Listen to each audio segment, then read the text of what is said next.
Olá para vocês que nos assistem hoje. Eu sou o Bruno Pedreira, pesquisador da Embrapa, então diretor financeiro da Sociedade Brasileira de Zootecnia. E hoje estou aqui com meu amigo Guilhermo Côngio, né, prêmio professor Geraldo Gonçalves Carneiro, de melhor artigo publicado no ano de 2018. Guilhermo, seja bem-vindo. Obrigado, Bruno, pelo convite. É um prazer muito grande estar falando sobre o artigo publicado em 2018 que recebeu o prêmio. Muito bom. Guilherme, eu queria começar contando com quem nos assiste aqui.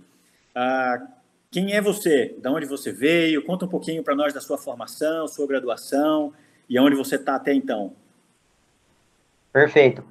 Bruno, eu sou engenheiro agrônomo formado em 2007 pela Exalc. Tive a oportunidade de realizar alguns estágios por lá. Fui orientado pelo professor Moacir Corsi durante a graduação no Projeto Capim.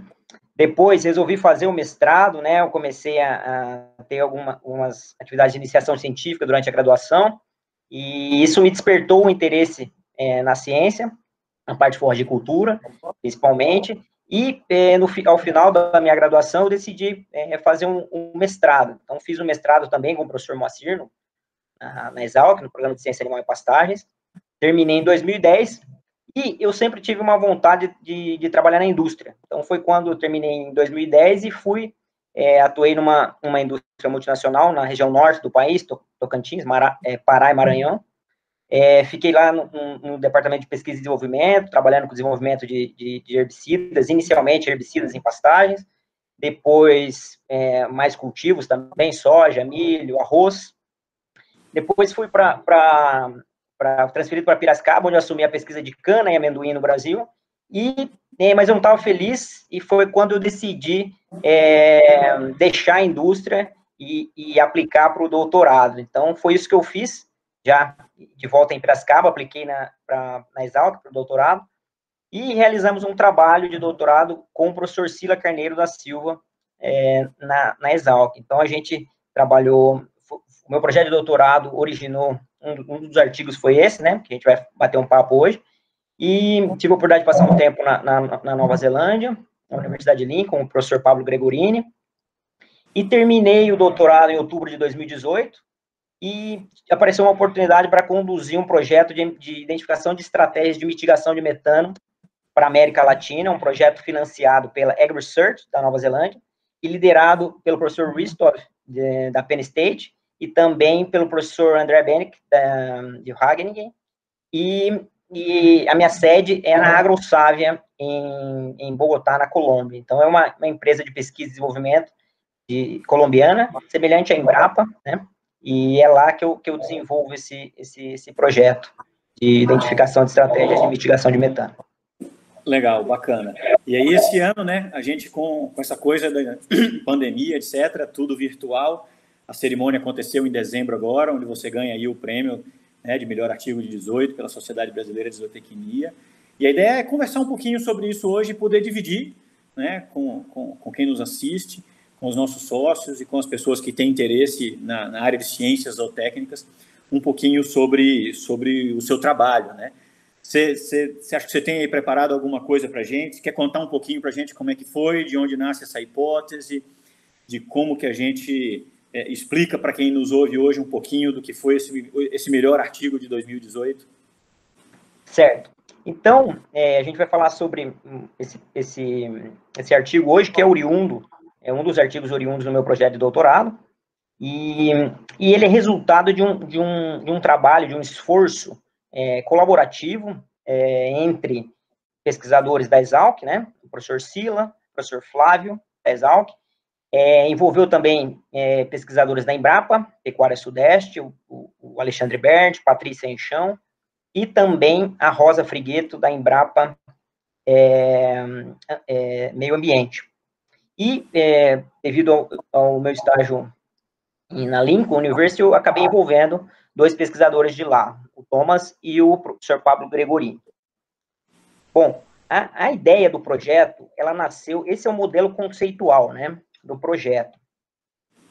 Basicamente, é uma estratégia de manejo do pastejo, que é a frequência de desfolha, em última instância seria a altura pré-pastejo, né, de um pasto, de uma pastagem, ela alterando a estrutura do pasto, né, características de planta, estrutura do pasto, valor nutritivo da forragem, índice de área foliar, acúmulo de forragem, enfim, características da planta, que, por sua vez, determinam resposta do animal em pastejo. Então, o cerne aí seria a alteração na estrutura do pasto em função de uma frequência de frequências distintas de desfoliação, altera o consumo de forragem. E, em alterando o consumo de forragem, eu tenho alterações em performance animal, fermentação ruminal e emissão de metano entérico. Então, esse é o modelo conceitual do trabalho. E é o modelo conceitual desse artigo que recebeu o prêmio geral do Gonçalves Carneiro em 2018. Né? A segunda parte do modelo conceitual, que é um segundo artigo publicado na minha revista em 2019, envolve a parte de óxido nitroso e outras variáveis do solo. Então, seria essa parte em vermelho aqui. A gente vai falar hoje até essa parte amarela, alteração da estrutura do pasto, determinando a resposta dos animais. Esse é o modelo conceitual. Então, vou mostrar aqui alguns resultados, umas tabelas só para ilustrar. Então, o que aconteceu com o pasto? Né? A gente comparou duas estratégias, interceptação luminosa de 95%, interceptação luminosa máxima, né? Que a gente chamava de uma interceptação de 100%, mas a gente sabe que, de fato, não atinge 100%. Né? Então, aqui são os resultados. Né? A interceptação foi atingida conforme proposto pelos tratamentos, 95,2% e 98% de interceptação. Então, 3 pontos percentuais entre as duas estratégias comparadas determinaram uma diferença de 35 centímetros na altura pré-pastejo do capim-elefante Camerun. Né? Foi a espécie que a gente trabalhou lá no CT, Centro de Treinamento na Exalc. E essas frequências distintas de desfoliação foram associadas, à mesma severidade de pastejo. É uma porcentagem de remoção da altura inicial do pasto de 50%, né, para manter aí elevadas as taxas de consumo e consumo. Então, as duas frequências foram associadas à mesma severidade de 50%. E o que aconteceu com a planta? Né?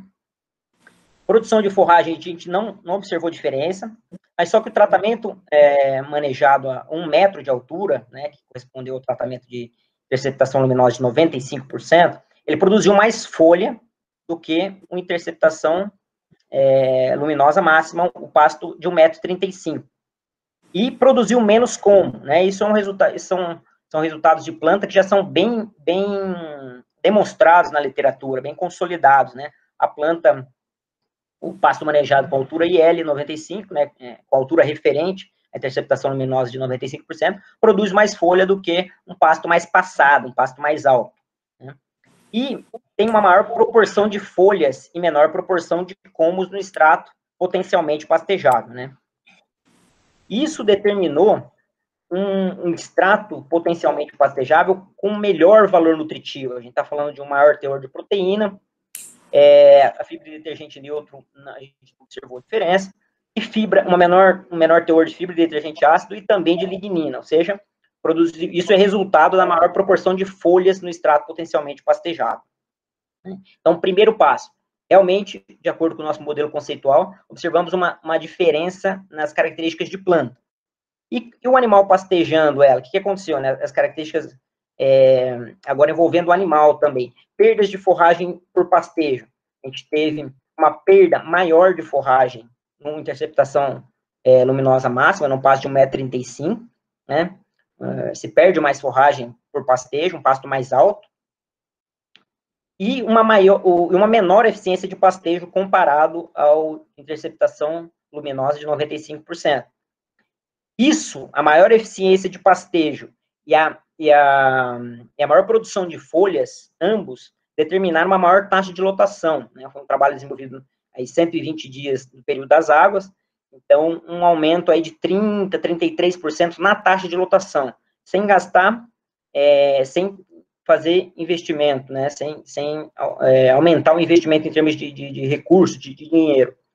Então, somente alterando a altura pré-pastejo, eu consigo colher mais eficientemente a forragem, produzindo mais folha. E o resultado disso é um aumento na taxa de lotação.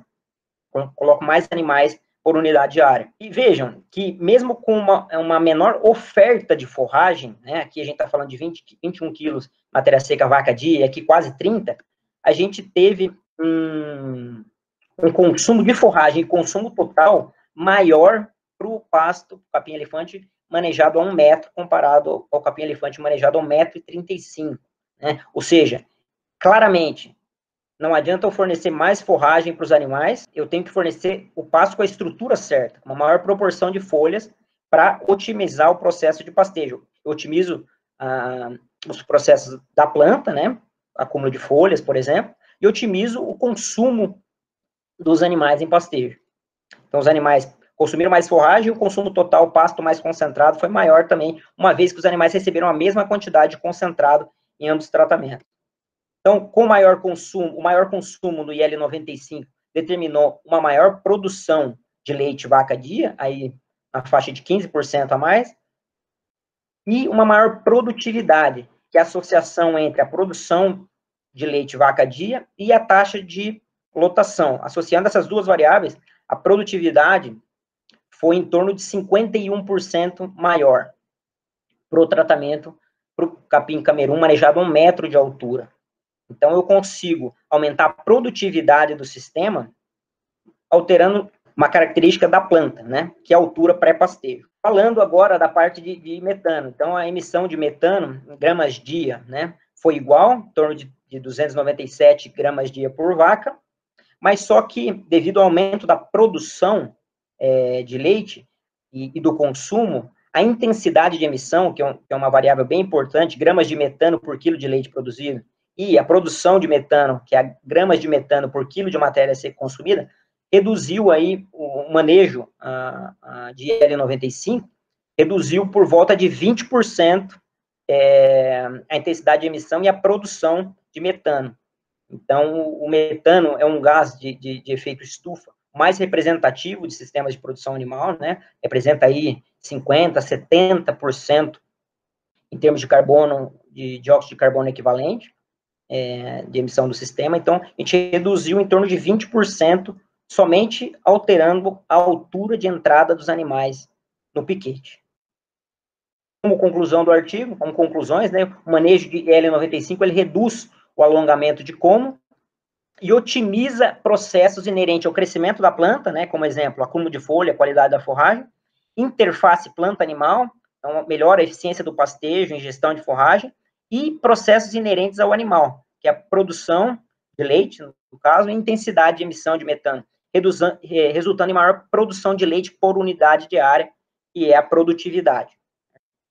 E o monitoramento da altura do pasto, ele se mostrou um guia de campo confiável, ele é capaz de traduzir respostas da planta, né, respostas ecofisiológicas da planta, de maneira prática ao produtor, uma ferramenta confiável, prática, que permite a intensificação sustentável, né, que é aumentar a produção por unidade diária, a produtividade, ao mesmo tempo que minimiza impactos ambientais. A gente falou aqui, e o artigo falou, do metano. Então, em sistemas de produção em pastagens tropicais. Esse eu acho que o artigo, ele recebeu uma abordagem intelectual multidisciplinar, o que facilitou a discussão, né? E então facilitou essa discussão nesse sentido, cada um com input, um mais na área de solo, outro mais na área de planta, outro mais na área de animal. Isso contribuiu bastante eu acredito, para o bom desenvolvimento do manuscrito. Legal, muito bom. Fico feliz de ouvir, né? Esse artigo especificamente tem uma interface bacana com a minha área de trabalho, então é bacana de ver quando a gente, né, reconhece num material como esse publicado o sistema de produção todo bem encaixado e bem entendido, né?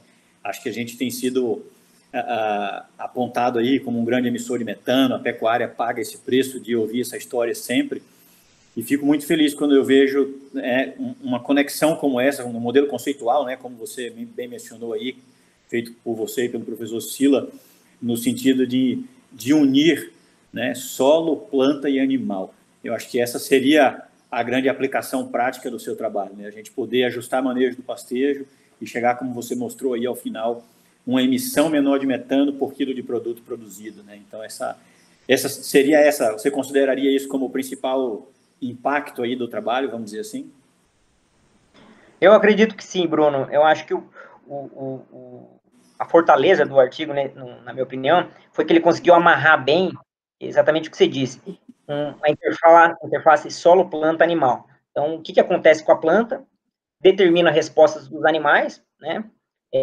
Até aí a literatura tinha ido, principalmente de planta, tem bastante coisa, envolvendo animal, já tem menos coisas, né, publicadas, e envolvendo a parte de metano para forrageira tropical, os trabalhos são bem restritos. Então, eu acho que o fortaleza do trabalho foi nesse sentido, amarrar um nível de sistema as variáveis de planta, solo, planta e animal.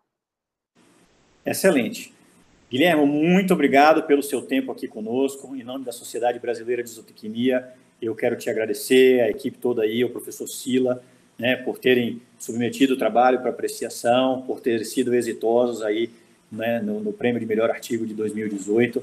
É sempre um prazer para nós, enquanto Sociedade Brasileira de Zootecnia, ver o progresso da ciência zootécnica brasileira e saber que sim, a gente tem produzido materiais que vão contribuir para que a gente faça uma zootecnia cada vez melhor. Em especial nesse ano de 2021, onde a gente completa 70 anos da sociedade, ficamos muito felizes de ter aqui, mais uma vez, né, um grupo de trabalhos que a gente vai apresentar aqui de tão alto gabarito, com contribuição tão importante para a sociedade brasileira. Então, se você quiser deixar uma mensagem final, eu te agradeço e a gente caminha para a finalização. Bruno, eu agradeço primeiramente você, o diretor também, Patrick, pelo convite, né? A Sociedade Brasileira de Zootecnia, da qual me tornei sócio esse ano e pretendo participar ativamente por meio de sugestões, enfim, da maneira que for possível. E agradecer a todos os envolvidos no artigo, no projeto, que realmente é resultado de um trabalho, de um esforço colaborativo e interdisciplinar a todos os coautores. Tá? Muito obrigado. Muito bom. Guilherme, mais uma vez, parabéns a você e a toda a equipe pelo prêmio mais que merecido. E, mais uma vez, agradeço, em nome da Sociedade Brasileira, por essa oportunidade de poder conversar com você e trazer para quem nos ouve, para quem nos assiste aqui, um pouco mais do que há de melhor na ciência zootécnica brasileira. Muito obrigado a todos e nos vemos em breve.